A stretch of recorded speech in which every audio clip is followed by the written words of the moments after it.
En fait, tout le mondial s'est bien placé. C'était génial. C'était génial de retrouver tous ces jurys qui viennent du monde entier et qui sont là tous pour une chose, c'est pour découvrir des flacons merveilleux. Et non, ils sont là pour plusieurs choses. Pour les flacons, pour les retrouvailles, pour l'amitié, la gastronomie, l'accueil, la convivialité. Pour moi, c'est un bonheur absolu de les avoir retrouvés tous.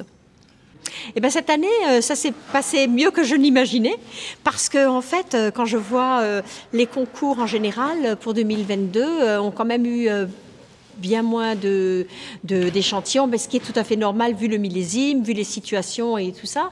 On a eu aussi un peu moins d'échantillons, mais franchement, c'est quand même merveilleux d'en avoir obtenu autant. Mais on a vraiment fait beaucoup de travail, encore quelques semaines avant le concours, pour essayer d'avoir encore des échantillons. Et quand j'entends les vignerons, je dis, mais pourquoi est-ce que vous ne présentez pas vos vins? Mais c'est en fait, le problème, c'était qu'ils n'avaient plus de vin à présenter.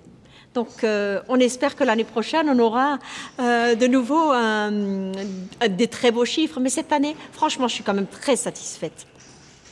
Ben, en fait, on a l'impression qu'on retrouve les jurys, les personnes qui viennent du monde entier se donnent un rendez-vous incroyable à Strasbourg.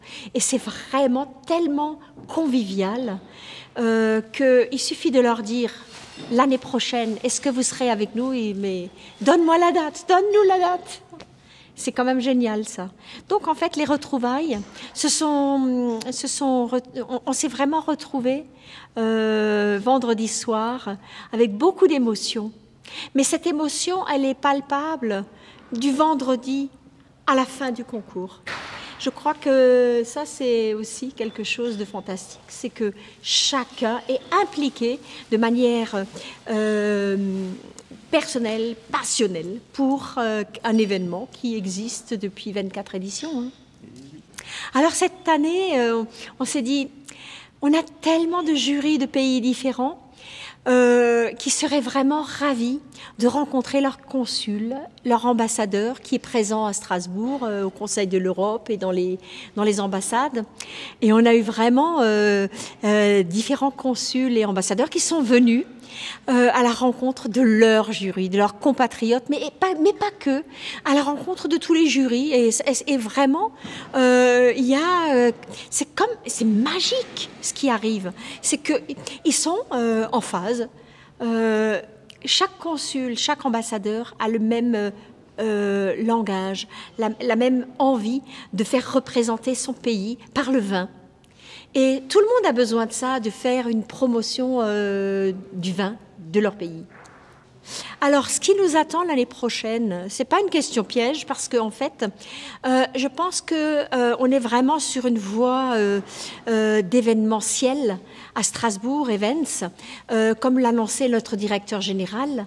Il a remercié tout à l'heure tous les jurys en leur disant qu'ensemble, on allait travailler sur des événements, sur un futur où on mettra vraiment à l'honneur tous les vins du monde, ici, à Strasbourg Events, au Palais des Congrès. Je pense que c'est ça, c'est pas une question piège, c'est le futur du concours en apothéose pour faire venir...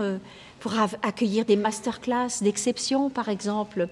Et puis, donc, en l'année prochaine, on revient à des dates normales, en espérant, on croise les doigts, en espérant que ces dates normales deviennent normales, le mi-avril à peu près. Et donc, en fait, on est vraiment en train de travailler ça, parce que maintenant, ça suffit de changer les dates. Avec des dates comme octobre ou juin, je crois que le mieux, c'est quand même avril.